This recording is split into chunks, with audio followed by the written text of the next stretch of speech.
শ্রাবণ মাসের প্রথম রবিবারের থেকে শুরু হবে শ্রাবণ মাসের শেষ রবিবার পর্যন্ত। প্রতিদিনই কি মেলা হয়?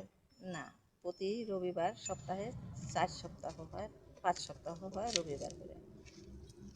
এটা কোন জায়গায় পড়েছে? শঙ্কুশ ঘাট বলভূম মন্দির। এই মন্দিরে মানে কোথা থেকে পুণ্যার্থীরা এসে স্নান করে? দিনহাটা, কুচবিহার, আলিপুর, গোসাইগাঁও, বঙ্গাইগাঁও পর্যন্তও আসে। আমরা দেখতে পাচ্ছি যে এই মন্দিরটা এখন অনেকটাই বড় হয়েছে। এই মন্দির কি আগে থেকে এত বড় ছিল? না, প্রথমে ছোট ছিল, শুধু মাটির ঘর দিয়ে পূজা হতো, তারপরে ফটো দিয়ে পূজা হতো, পরে আর পাড়ার লোকজন সব ছেলেপেলেরা মিলে কিছু কিছু করে পূজাটার আয়োজন করছে। তো এখনও আমরা এই পূজাটা নির্মাণ করতে পারি না এই মন্দিরটা। এই মেলা উপলক্ষে আপনারা এত এলাকার লোকজনদেরকে কি জানাবেন? 1 থেকে 1.5 কিলোমিটার।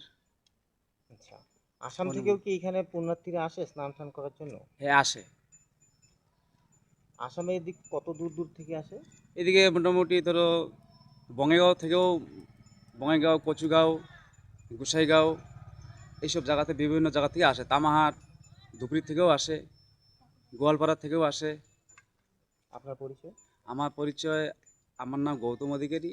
আমি এই মন্দিরের সভাপতি।